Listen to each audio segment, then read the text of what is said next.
तो गड़बड़ किसी का बचेगा नहीं। जब चंद्रशेखर आज़ाद भाई और नीली क्रांति चलेगी, जब केतली की आंधी आएगी, तो जितने बड़े बड़े गढ़ हैं वो बिल में घुस जाएंगे। लोगों को एज ए दिहाड़ी कार्यकर्ता, दिहाड़ी के तौर पर रखे जाते हैं, तब लोग जाते हैं। और हमारे जो कार्यकर्ता हैं, भीम आर्मी आज़ाद समाज पार्टी के कार्यकर्ता, खुद वो अपना पैसा लगाकर, अपने पेट्रोल लगाकर, अपना समय लगाकर आज़ाद समाज पार्टी को आगे बढ़ाएं। तो दर्शकों, इस वक्त मैं प्रयागराज के गोहनिया में हूं और मैं आपको बता दूं, प्रयागराज के गोहनिया में आसपा के प्रदेश उपाध्यक्ष सौरभ किशोर जी आज आए हुए हैं। यहां पर कार्यालय का उद्घाटन था, उसी के मौके पर देख सकते हैं आप, यहां पर लोगों की भीड़ है। आइए इनसे बात करते हैं, इनका क्या कहना है प्रयागराज आगमन पर, और जिस तरह से कार्यकर्ताओं का कहीं ना कहीं ये हुजूम देख रहे हैं, उस पर ये क्या कहना चाहते हैं। आ जाइए दर्शकों, दिखाते हैं आपको। तो देख सकते हैं, इनसे बात करते हैं। सबसे पहले प्रयागराज में आपका बहुत बहुत स्वागत है, क्या कहना चाहेंगे? बहुत बहुत धन्यवाद। प्रयागराज में हमेशा से स्वागत रहा है। इलाहाबाद की धरती क्रांति की धरती है। उपचुनाव यहाँ पर फूलपुर का संभावित है, कुछ ही दिनों में घोषणा हो जाएगी।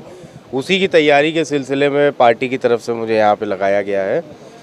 और साथ में यहाँ पे मंडल अध्यक्ष जी, जिला अध्यक्ष जी, बहुत सीनियर साथी, आकिब भाई, सारांश जी, मनीष जी, श्री कृष्ण जाटव जी, रोहित चौधरी जी, ये सब लोग मिल करके अपने अपने स्तर से फूलपुर का उपचुनाव की तैयारी हम लोग कर रहे हैं। उसी सिलसिले में कल मान्यवर काशीराम साहब का जो परिनिर्वाण दिवस का एक कार्यक्रम है फूलपुर में, हिंदुस्तान गेस्ट हाउस में, उसी की तैयारी हेतु हम लोग यहाँ पर आए हैं।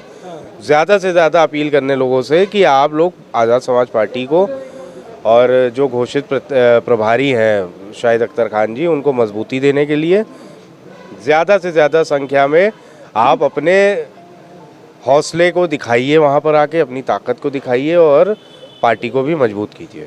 सर, जैसे कि आज प्रयागराज में आप आए हैं और जहाँ पर ये कार्यालय बन रहा है, ये क्षेत्र और प्रयागराज ब्राह्मण बाहुल्य है, तो इस पर क्या लगता है कि आने वाला टाइम आप लोगों का जो है अच्छा होगा, मिशन सक्सेसफुल हो पाएगा?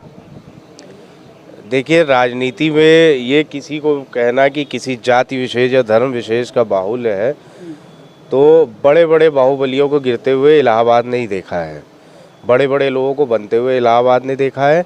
तो आगे आने वाला समय निश्चित तौर पे भाई चंद्रशेखर आज़ाद जी और उनके द्वारा स्थापित पार्टी आज़ाद समाज पार्टी का है। उसके पीछे कारण है कि आज के दौर में किसी भी पार्टी के पास इतने कार्यकर्ता किसी भी वक्त मौजूद नहीं है। ये तो एक रैंडम बुलाया गया हुआ प्रोग्राम है। आप देख सकते हैं कि सैकड़ों की संख्या में लोग आए हुए हैं, किसी पार्टी के पास इतने कार्यकर्ता नहीं है। और जो लोग, इनसे पूछ लीजिए कि कौन इनको पैसा दे रहा है, ये लोग अपना पैसा, अपना समय लगा करके आ रहे हैं, और दूसरी किसी पार्टी की मीटिंग में जाइए, उनको पैसा दिया जाता है साधन लगाए जाते हैं, तब वो पहुंचते हैं। तो ये चीज़ें दिखाती हैं, प्रकृति की तरफ से एक देन है चंद्रशेखर आज़ाद भाई बहुजन समाज को। उन्होंने एकत्रित करने का जो बीड़ा उठाया है, वो उसी के एक पूरी यात्रा के दौरान में इलाहाबाद भी है, इलाहाबाद भी एकत्रित हो रहा है, इलाहाबाद भी बहुत मजबूत हो रहा है। तो गड़बड़ किसी का बचेगा नहीं। जब चंद्रशेखर आज़ाद भाई और नीली क्रांति चलेगी, जब केतली की आंधी आएगी, तो जितने बड़े बड़े गढ़ हैं वो बिल में घुस जाएंगे। यहाँ पर क्या मुसलमान भाइयों का सपोर्ट है? आप ये देखिए, सपोर्ट ना होता तो पार्टी की तरफ से फूलपुर में एक मुस्लिम प्रत्याशी प्रभारी को हम लोग क्यों बनाते। बहुत तेज़ी से मुस्लिम समाज के लोग आज़ाद समाज पार्टी और चंद्रशेखर आज़ाद भाई से जुड़ रहे हैं। बहुत तेज़ी से उनकी तरफ एक आशा भरी निगाहों से देख रहे हैं कि कब चंद्रशेखर भाई उत्तर प्रदेश की कमान संभालें और मुस्लिम समाज, दलित समाज के ऊपर जो अत्याचार हो रहा है, ख़ास तौर पे इलाहाबाद में मैंने आकर के देखा कि मुस्लिम समाज के खिलाफ सरकारी तंत्र ने जो अत्याचार किया है, ये खौफ है। तो वो पूरा समाज उस खौफ से निजात पाना चाहता है और वो केवल और केवल चंद्रशेखर भाई से अपनी उम्मीद रखे हुए है। सिर्फ और सिर्फ चंद्रशेखर भाई की तरफ वो देख रहा है। और इसीलिए आप देखिएगा आने वाले उपचुनाव में मुस्लिम समाज 100% शाहिद अख्तर खान जी के पीछे खड़ा होकर के आज़ाद समाज पार्टी को वहाँ से विजयी बनाने का काम करेगा और दलित मुस्लिम कॉम्बिनेशन और साथ में अम्बेडकरवादी बैकवर्ड समाज के लोग, गरीब पिछड़े शोषित समाज के लोग, सब लोग चंद्रशेखर भाई के पीछे खड़े होकर के फूलपुर की धरती से एक बड़ी ताकत देने वाले हैं और ये महीने भर में आप लोगों को पता चल जाएगा। सर यहाँ पर आप तो बोल रहे हैं कि आने वाला टाइम आप लोगों का होगा, लेकिन वर्तमान का टाइम देखा जाए तो यहाँ पर कांग्रेस के सांसद हैं, इंडिया गठबंधन के सांसद हैं उज्ज्वल रमण जी, तो आपको नहीं लगता, जैसे आप बोल रहे हैं कि मुसलमानों के खिलाफ क्या चल रहा है यहाँ पर, तो मतलब आपको लगता है कि वो जो है विफल रहे हैं ये सब रोक पाने में? अब कौन विफल रहा है कौन सफल रहा है, देखिए आज़ाद समाज पार्टी में एक बहुत अच्छी चीज़ है कि हम लोग किसी की बुराई में विश्वास नहीं करते हैं। हम लोग अपनी लकीर लंबी खींचते हैं, किसी और की लकीर हम मिटाने का काम नहीं करते हैं। भाई उनकी भी पार्टी है, वो अपना काम कर रहे हैं, हमारी पार्टी है, हम लोग अपना काम कर रहे हैं, देखेंगे जनता किसको पसंद करती है। और मुस्लिम समाज आप देखिएगा जिस तरीके से नगीना में उसने लगभग 100% वोट किया है चंद्रशेखर भाई को, उसी का कर्जा उतारेगा इस बार दलित समाज फूलपुर में एक मुस्लिम प्रत्याशी को 100% वोट करके। और जब दलित और मुसलमान बैकवर्ड मिल जाएंगे तो कोई सीट उत्तर प्रदेश में बचती है क्या? फूलपुर में उपचुनाव हो रहा है, आपको दिख जाएगा।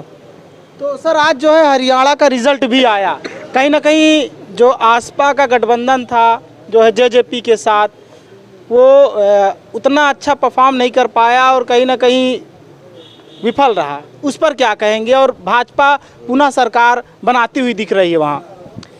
देखिए ये तो मुझे आपके माध्यम से भी जानकारी मिली है, चूँकि हम लोग सुबह से फील्ड में निकले हुए हैं तो अभी रिज़ल्ट हम लोगों ने देखा नहीं है, उस पर ना कोई हम लोग चर्चा किए हैं अभी तक के, तो देखेंगे क्या रहता है, गठबंधन में क्या रहा, कैसे रिज़ल्ट जाता है, तो देखते हैं उसमें कहाँ पे चूक हुई होगी या क्या है। अभी रिज़ल्ट हम लोगों ने किसी ने यहाँ पे, क्योंकि हम लोगों का पूरा दिमाग लगा है कल का जो बड़ा कार्यक्रम हम लोग कर रहे हैं सिर्फ उसी के संबंध में, तो आगे आने वाले समय में उस विषय में आपसे बात करेंगे। तो यहाँ पर जिला अध्यक्ष जी भी हैं और मंडल अध्यक्ष जी भी हैं, बात करते हैं, क्या कहेंगे जिस तरह से प्रयागराज में आज इनका आगमन हुआ है, इस आगमन को किस तरह से देखते हैं? क्या आने वाले टाइम में पार्टी मजबूत होगी? पार्टी आज़ाद समाज पार्टी भीम आर्मी दिन दूना रात चौगुना के रफ्तार से मजबूत हो रही है और हमारे माननीय प्रदेश उपाध्यक्ष सौरभ किशोर सर और मध्यांचल प्रांत के प्रभारी को ये पहली बार नहीं है, यहाँ के प्रभारी बनाए गए हैं और इनके नेतृत्व में हम लोग इनके देखरेख में चुनाव करा रहे हैं, तो ये लगभग यहाँ बने हुए हैं, ये पहली बार नहीं है, आगमन नहीं हुआ है यहाँ पे बने हुए हैं। ये आपका पहला सवाल है।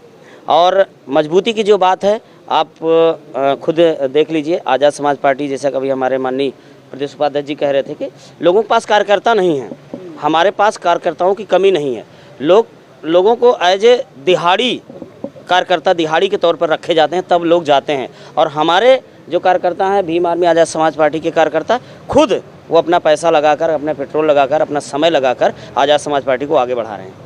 अच्छा सर, क्या कहते हैं, अभी तक जो आरक्षण में वर्गीकरण का जो है फैसला सुनाया था सुप्रीम कोर्ट ने, सुप्रीम कोर्ट के अंदर रिव्यू पिटीशन डाला गया था, रिव्यू पिटीशन को सुप्रीम कोर्ट ने खारिज कर दिया, इस पर क्या कहेंगे? सुप्रीम कोर्ट ने, देखिए वो तो हमारी पार्टी का पहले दिन से स्टैंड था कि ये जो फैसला लाया जा रहा है वो दलित समाज में खाई बढ़ाने का लिए लाया जा रहा है, आपस में भाई भाई को लड़ाने के लिए लाया जा रहा है। तो हम लोग ने ये कहा था कि 5% अलग से रिजर्वेशन की व्यवस्था करके आप क्या कहते हैं उस कोटे को बढ़ा करके 5% का अतिरिक्त आरक्षण दलित समाज को बढ़ाया जाए, जैसे EWS हाँ, और प्लस 10% पिछड़े समाज के लिए भी वकालत करी गई थी। पार्टी की तरफ से बाकायदा ज्ञापन दिया गया था राष्ट्रपति महोदया के नाम पे कि आप 5% दलित समाज का आरक्षण बढ़ाइए और 10% पिछड़े वर्ग का आप आरक्षण बढ़ाइए। हमारी पार्टी का स्टैंड शुरू से क्लियर है और भाई का ये कहना है जब हम लोग सत्ता में आएंगे तभी हम लोग इसको कर पाएंगे। बाकी भारतीय जनता पार्टी की मंशा क्या है वो आप लोग भी अच्छी तरीके से जानते हैं। अगर उनको करना ही हो तो लाखों की संख्या में बैकलॉग के पद बचे हुए हैं, उनको भर करके पहले दिखाएं। सर, रिव्यू पिटीशन जब खारिज कर दिया गया है सुप्रीम कोर्ट की तरफ से, तो मतलब ये साफ जाहिर है कि सुप्रीम कोर्ट बिल्कुल नहीं चाह रहा है और अगर आने वाले टाइम में आरक्षण ये लागू कर दिया गया तब आप लोगों का आज़ाद समाज पार्टी का, भीम आर्मी का क्या स्टैंड रहेगा? करके दिखाएं। सुप्रीम कोर्ट, जैसा कि हमारे राष्ट्रीय अध्यक्ष जी ने कहा है कि वो एक कोलिजियम सिस्टम के माध्यम से खुद ही एक बंधी हुई संस्था है।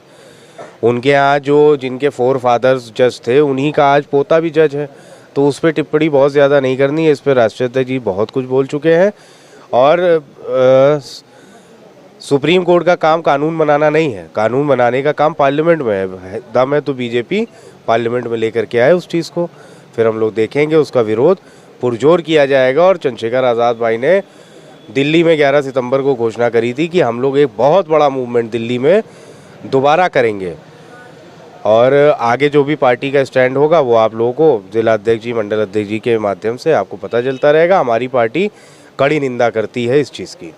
तो देख सकते हैं हमारे साथ जुड़े थे सौरभ किशोर जी, जो कि आज़ाद समाज पार्टी के प्रदेश उपाध्यक्ष हैं। प्रयागराज में आज आए थे और यहाँ पर कार्यालय का उद्घाटन किए अपने हाथों से। बाकी मैं इनको धन्यवाद करता हूँ फ्रीडम न्यूज़ इंडिया से जुड़ने के लिए, राज रावत से जुड़ने के लिए। बने रहिए फ्रीडम न्यूज़ इंडिया के साथ, बने रहिए राज रावत के साथ इसी तरह से खबरें देखने के लिए।